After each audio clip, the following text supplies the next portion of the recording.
नमस्कार दोस्तों, Ashwani GS classes में आपका स्वागत है। मैं अश्वनी द्विवेदी आज आप लोगों के समक्ष इंडियन पॉलिटी में, कॉन्स्टिट्यूशन में, संविधान में संसद के अंतर्गत हम लोग जो आर्टिकल को देखने वाले हैं और जो समझने वाले हैं वह इन निम्नलिखित आर्टिकल पर आज हम लोग चर्चा करेंगे, जिसमें आर्टिकल है article 103, article 105, article 108, article 111, article 112, article 114, article 117 the clause 1 और क्लॉज 3 और आर्टिकल 121। इन आर्टिकल की हम लोग चर्चा करने वाले हैं। इन आर्टिकल में पार्टिकुलर जो बातें बताई गई हैं ये भी मैं बताऊंगा, और कुछ जो विशेष इसके अंतर्गत जो तथ्य हैं उसकी भी चर्चा हम यहाँ पर करेंगे।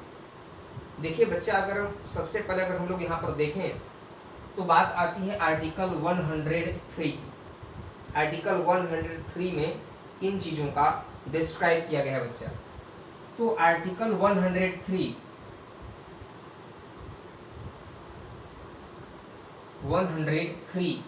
यह कहता है, यह गणपूर्ति के बारे में करता है बच्चा। बात किसकी बात करता है? गणपूर्ति। याद रखिएगा, गणपूर्ति के बारे में बात करता है। गणपूर्ति या कोरम दो चीजें होती है, गणपूर्ति या कोरम। बच्चा देखो, जो यह गणपूर्ति है इसके बारे में मैं आपको बताऊं कि इसे बोलते हैं कोरम, इंग्लिश में बोलते हैं, और इसे गणपूर्ति बोलते हैं, जिसका जिक्र आर्टिकल 103 में किया गया है। गणपूर्ति का मतलब होता है कि संसद के कुल सदस्य संख्या का 1/10 भाग। कितना होता है बच्चा? 1/10वां भाग। 1/10वां भाग जो होता है, 1/10वां भाग जो होता है, यही कोरम कहा जाता है। समझ गए? ये राज्य में भी काम करता है। मतलब इसका यह है कि सदन में यदि इतने सदस्य उपस्थित होंगे तभी सदन की कार्यवाही आगे प्रारंभ की जाएगी, अन्यथा सदन की कार्यवाही वहीं के लिए स्थगित कर दिया जाता है, समाप्त कर दिया जाता है। यह है बात आपकी आर्टिकल 103 में, गणपूर्ति या कोरम। राज्यों में भी, विधानसभाओं में भी ऐसे होते हैं, जैसे वहां भी कोरम 1/10 ही होता है। समझ गए? ये रही 1/10 की बात। अब मैं बात करने वाला हूं अनुच्छेद 105। तो आर्टिकल बच्चा मैं बात कर रहा हूँ आर्टिकल 105 के बारे में, कि 105 में किसका डिस्क्राइब किया गया। इसमें कहा गया कि संसद के सदस्यों का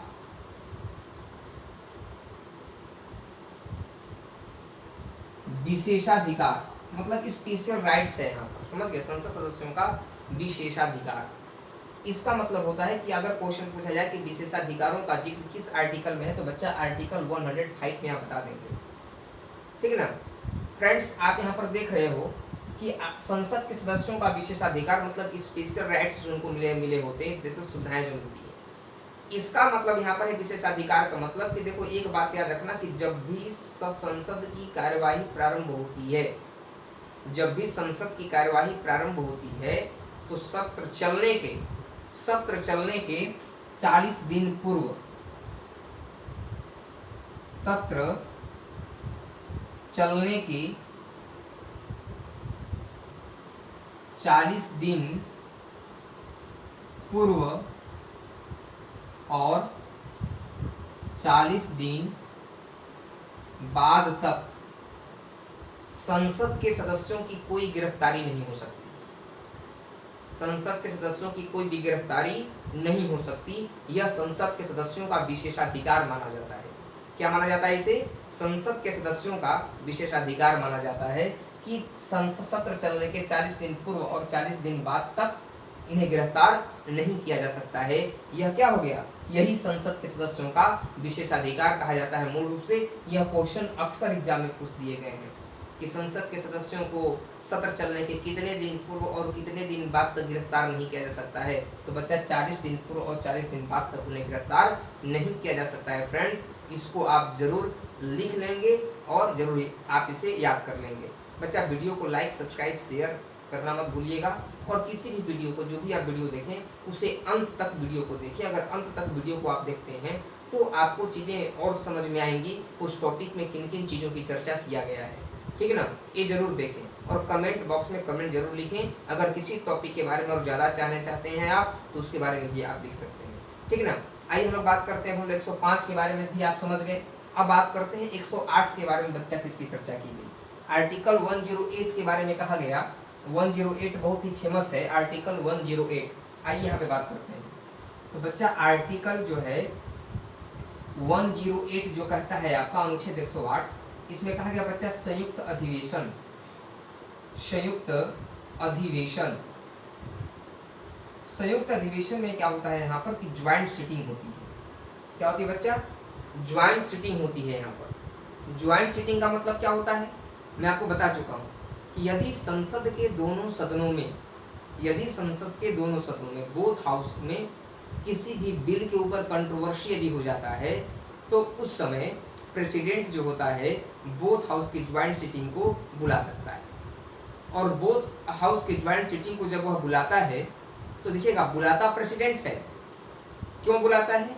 क्योंकि किसी भी बिल के ऊपर यदि कंट्रोवर्सी हो जाता है इसलिए वह बुलाता है बोथ हाउस की मीटिंग एक ही साथ। इसे ही बोलते हैं संयुक्त अधिवेशन हिंदी में, और इंग्लिश में बोलते हैं ज्वाइंट सिटिंग। जब बुलाता है, लेकिन इसका चेयर्ड कौन करता है, चेयरमैनशिप कौन करेगा, अध्यक्षता कौन करेगा बच्चा? तो आप फ्रेंड्स याद रखेंगे कि लोकसभा का अध्यक्ष इसकी अध्यक्षता करेगा। और लोकसभा का अध्यक्ष जो होता है उस, अगर वह ना रहे तब कौन करेगा, मतलब स्पीकर करेगा पहले, स्पीकर ना रहे तो डिप्टी स्पीकर करेगा, है ना। डिप्टी स्पीकर के भी ऑप्शंस में कौन करेगा तो बच्चा डिप्टी चेयरमैन ऑफ राज्यसभा करेगा, डिप्टी चेयरमैन ऑफ राज्यसभा करेगा, समझ गए। डिप्टी चेयरमैन ऑफ राज्य मतलब राज्यसभा का उपसभापति करेगा, हाँ। चेयरमैन ऑफ राज्यसभा नहीं करेगा क्योंकि चेयरमैन ऑफ राज्यसभा उपराष्ट्रपति होता है। तो एक सीक्वेंस फिर से आप लिख लेंगे अपने कॉपी में, इसको याद रखिएगा कि यदि संयुक्त अधिवेशन की बुलाता प्रेसिडेंट है, लेकिन संयुक्त अधिवेशन का ज्वाइंट सिटिंग का जो चेयरमैनशिप है, चेयर जो है वह कौन करता है तो पहले स्पीकर करेगा, स्पीकर ऑफ लोकसभा। इसके न रहने पर इसके अब्सेंस में डिप्टी स्पीकर ऑफ लोकसभा, इसके बिना रहने पर डिप्टी चेयरमैन ऑफ राज्यसभा करेगा बच्चा। इस सीक्वेंस इतना आपको याद रहना चाहिए, ठीक है ना।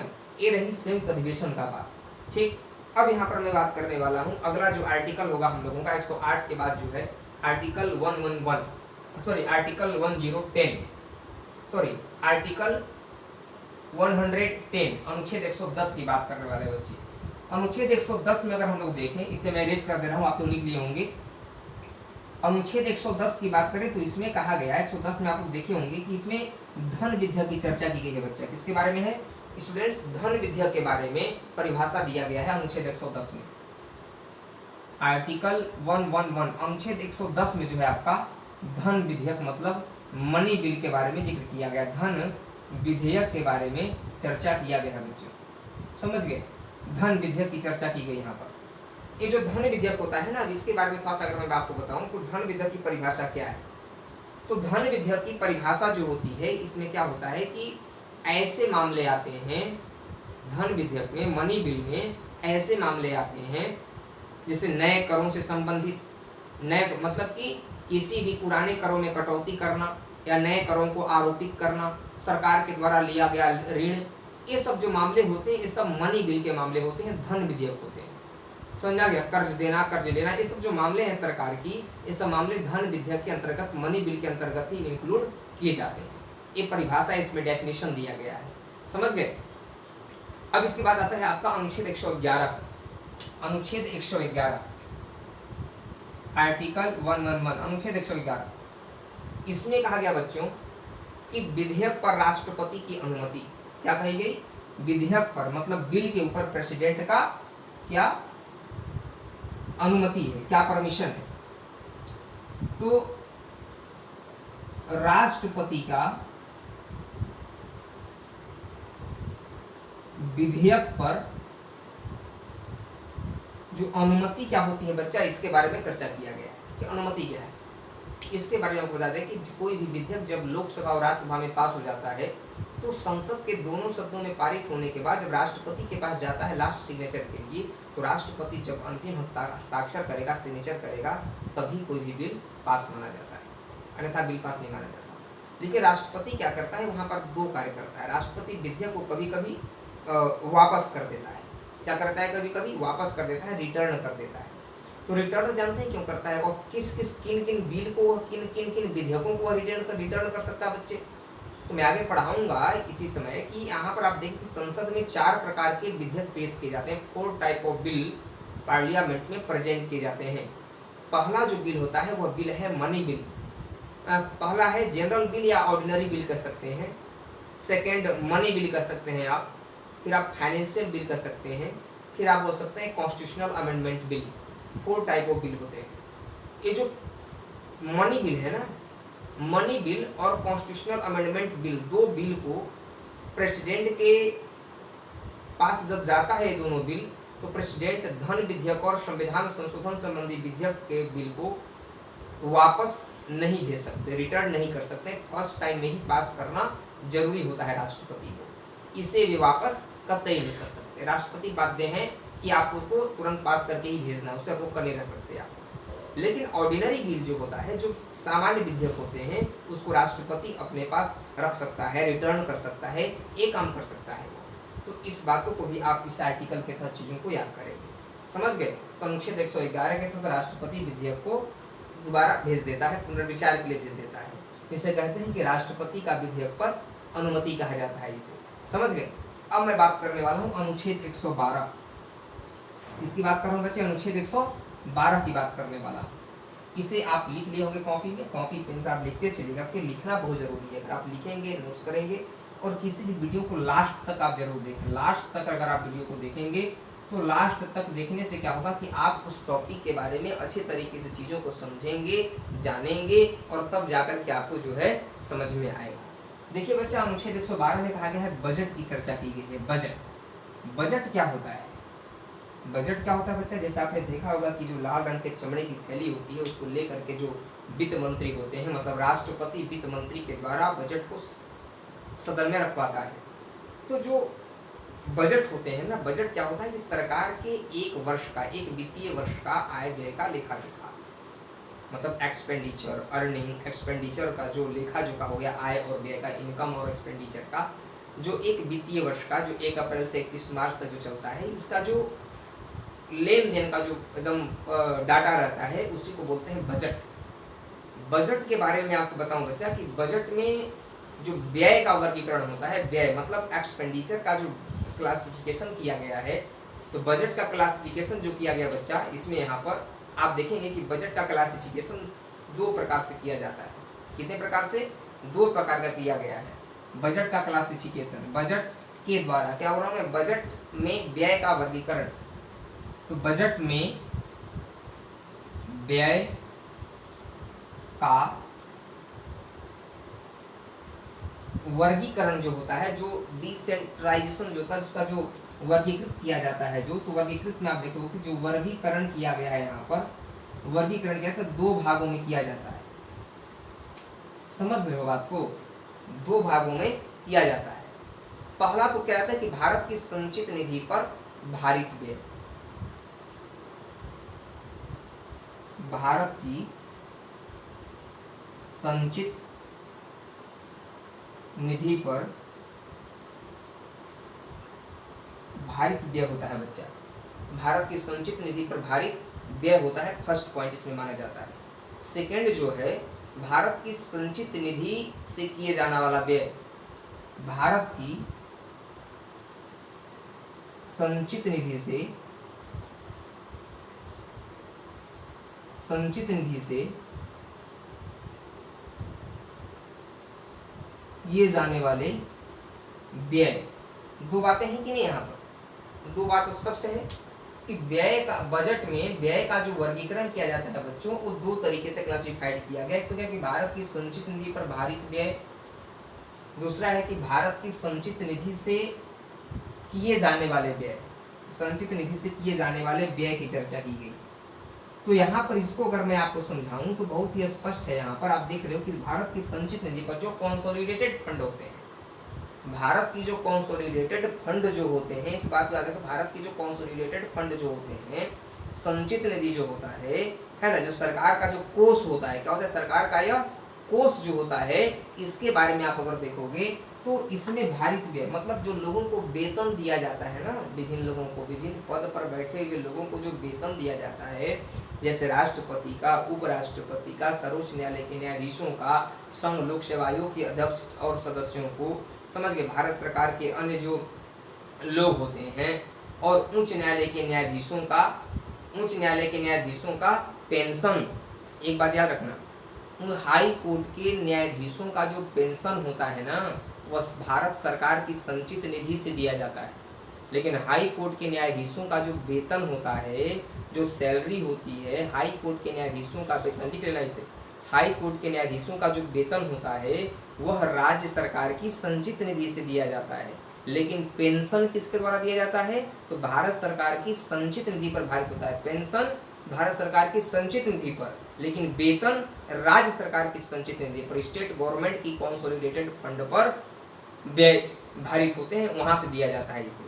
समझ लो बात को, ये हो गया कि भारत की संचित निधि पर भारित व्यय का मतलब कि विभिन्न पद पर बैठे हुए लोगों को दिए जाने वाला वेतन। तो मैंने ये भी आपको बता दिया कि किन किन लोगों को वेतन दिया जाता है, जैसे आपने देखा कि राष्ट्रपति हैं, उपराष्ट्रपति हैं, उच्च न्यायालय के न्यायाधीश हैं, है ना, उनके वेतन भत्ते हो गए, संघ लोक सेवा आयोग के न्यायाधीशों का वेतन हो गया, ठीक है ना, और जो है सो भारत सरकार के जो दायित्व वाले जो संबंधित ऋण भार होते हैं, ये सब चीज़ें, और उच्च न्यायालय के न्यायाधीशों का जो पेंशन है, ये सब चीज़ें कहाँ से दिए जाते हैं, तो भारत सरकार की संचित निधि पर ही भारित व्यय होते हैं।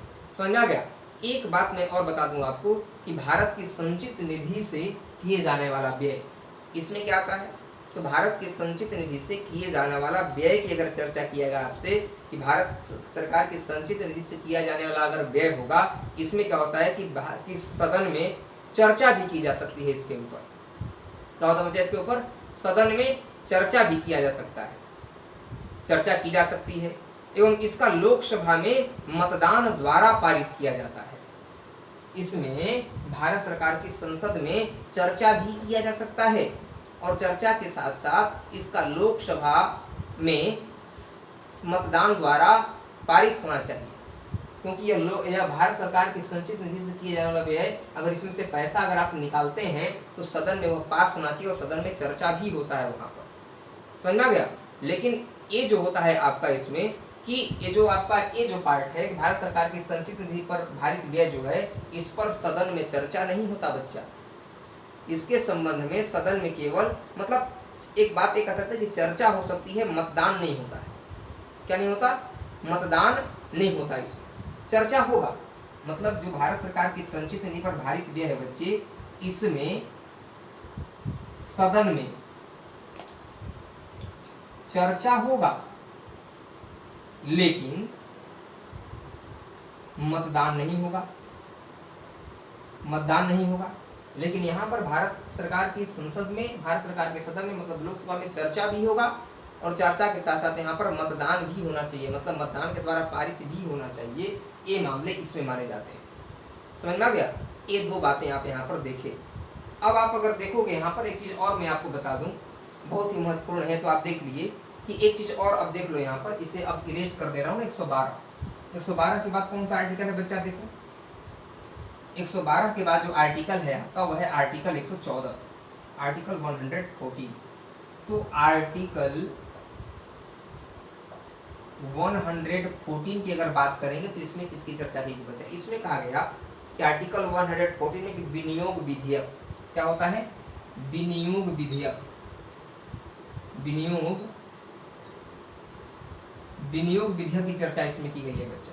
विनियोग विधेयक का, विनियोग विधेयक क्या होता है कि सरकारें जो विनियोग विधेयक होती हैं, सरकारें जब कि कोई भी सरकार जब होता है, तो आप देखिए होंगे कोई भी सरकार अगर है मान लीजिए, तो उसका कार्यकाल समाप्त होने वाला है, तो अंतिम वर्ष में क्या होता है कि अंतिम वर्ष में अगर कुछ पैसे खत्म हो जाती है तो उसके लिए जो है सो बिल पेश किया जाता है, और कुछ पैसे की खर्च करने के लिए निकासी की जाती है, और विनियोग विधेयक होता है।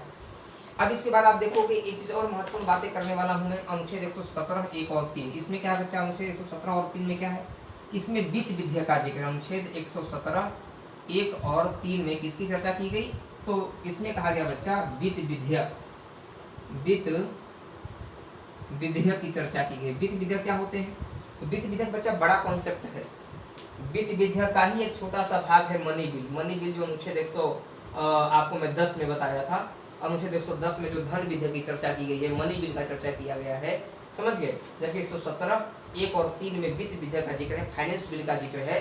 तो all money bill is a financial bill but all financial bill is not a money bill. सभी धन विधेयक वित्त विधेयक होते हैं, लेकिन सभी वित्त विधेयक धन विधेयक नहीं होते हैं, समझ गए। तो ये वित्त विधेयक में क्या आते हैं, धन विधेयक के सभी मामले। धन विधेयक में क्या बताया, नए करों को आरोपित करना, किसी कर को घटाना, किसी करों को बढ़ाना, मतलब सरकार के द्वारा लिए गए ऋण, ये सब मामले धन विधेयक में आते हैं, समझ गए। तो धन विधेयक जो होता है, तो आप समझ गए धन विधेयक क्या है। तो धन विधेयक के सभी मामले प्लस सरकार के अन्य आर्थिक मामले अगर आ जाएंगे तो वित्त विधेयक हो जाएगा, क्योंकि वित्त विधेयक बड़ा कॉन्सेप्ट है, इसी का एक छोटा सा भाग धन विधेयक है। वित्त विधेयक मान लीजिए बड़ा है, इसी का एक छोटा सा भाग जो है धन विधेयक है। यह मनी बिल हो गया, यह मनी बिल हो गया आपका मनी बिल। लेकिन यहाँ पर क्या होगा, फाइनेंस बिल हो गया, फाइनेंस बिल। आप ये बचा हुआ भाग नहीं, ये पूरा भाग कहेंगे फाइनेंस बिल। वित्त विधेयक, वित्त विधेयक आप पूरे भाग को कहेंगे, पूरा बोला जो है वित्त विधेयक होगा, क्योंकि लेकिन इसी का एक छोटा सा भाग जो है यह धन विधेयक का पार्ट, समझ गए। ये मूल रूपांतर देखा जाता है यहाँ, ठीक है ना। तो अब आप देख रहे हैं अगला है अनुच्छेद 122। अनुच्छेद 122 में क्या बच्चा, अनुच्छेद 122 में कहा गया कि सदन के द्वारा, संसद के द्वारा जो निर्णय लिए जाते हैं, संसद के द्वारा या संसद की जो कार्यवाही होती है, संसद के कार्यवाहियों पर न्यायालय में चर्चाएं नहीं हो सकती है, न्यायालय की कार्यवाहियों की द्वारा जांच नहीं हो सकती। मतलब अनुच्छेद 122 में कहा गया कि न्यायालय, ऐसे लिख रहा हूं कि न्यायालय द्वारा संसद के कार्यवाही की जांच, या सीधे लिख लो न्यायालय संसद के कार्यवाही की जांच नहीं कर सकता है, नहीं कर सकता है। सदन की जो कार्यवाही होती है, जो प्रोसेस होते हैं, इसके लिए आप न्यायालय इसकी जांच जो है नहीं कर सकता। अनुच्छेद 122 में इसकी चर्चा की गई है बच्चों, समझ गए। ये आप लिख लिए होंगे, मैं आशा करता हूँ। चलो अब मैं जो बात करने वाला हूँ, इसके बाद की आर्टिकल की चर्चा जो है सो हम नेक्स्ट सेशन में करेंगे बच्चा। तब तक आप वीडियो को लाइक, सब्सक्राइब, शेयर करना मत भूलना। जरूर वीडियो को आप लाइक करोगे, सब्सक्राइब करोगे और शेयर करोगे, ठीक है ना। और किसी भी वीडियो को अंतिम समय तक आप देखोगे, क्योंकि अंतिम समय तक देखना बहुत ज़रूरी है वीडियो को। अगर अंतिम समय तक नहीं देखोगे तो वीडियो समझ में नहीं आने पाएगा। और बेल आइकन को मत दबाना भूलना, कमेंट बॉक्स में कमेंट लिखना, ठीक है ना। आज के लिए बस इतना ही, नमस्कार।